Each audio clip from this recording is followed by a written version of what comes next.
Hello বন্ধুরা, দেখো তো এই সবজিটা তোমরা চিনতে পারো কিনা। আজকে আমি অনেক দিন বাদে এটা বাজারে গিয়ে দেখতে পেলাম, তাই নিয়ে চলে এলাম। তোমরা হয়তো চেনো, অনেকে বুঝতে পারছো না, কিন্তু দেখো এক্ষুনি তোমরা সবাই বুঝে যাবে। দেখো আমি কেটে ফেলছি, কাটার পরে তোমরা বুঝতে পারবে এটা কি। দেখো বীজগুলো একদম পুরো সারি সারি সেজে আছে বীজগুলো। আর এই বীজগুলো আমি নিয়ে নেবো এক্ষুনি বের করে, কেননা এই বীজ শুকিয়ে রাখবো রোদ্দুরে, শুকিয়ে রেখে আগামী বছর আমি লাগাবো। আর এর থেকে আমি অনেক পরিমাণে সবজি পাবো। তো দেখতে পাচ্ছ, হয়তো বুঝতে পারছো এটা কি। দেখো দেখে পুরো মনে হচ্ছে কি লাউর মতো হয়ে গেছে। এটা খেতে ভীষণ ভীষণ সুস্বাদু হবে। এই দেখো বীজগুলো সব বের করে নিয়েছি, কত জল রয়েছে ভিতরে। এটা সেই পাকা শশা। পাকা শশা হয়তো অনেকে খাও আর অনেকে খাও না, কিন্তু আমার কাছে ভীষণ ভালো লাগে।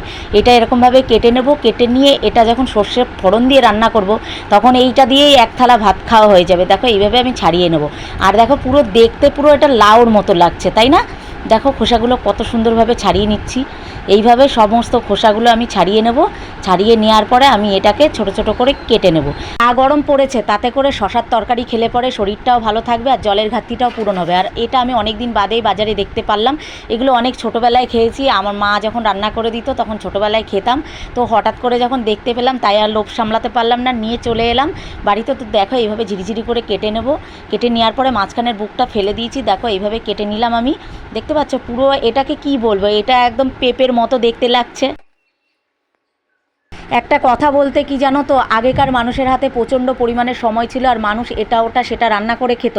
আর এখন প্রতিটা মানুষ এত পরিমাণে ব্যস্ত থাকে যে তাদের কাছে কোনো রকমভাবেই সময় থাকে না, তারা না খাওয়াটাও পর্যন্ত টাইম মতো করতে পারে না। তো এই হচ্ছে সিস্টেম এখন। তো আগের মানুষরা ছিল অন্য রকম। তো দেখো আমি পুরো কেটে নিলাম এইভাবে। কেটে দেখো গামলায় রেখেছি, কত সুন্দর লাগছে দেখতে। এবার এটা আমি নিয়ে চলে যাব রান্নাঘরে। রান্নাঘরে গিয়ে আমি এটা রান্না করব এখন।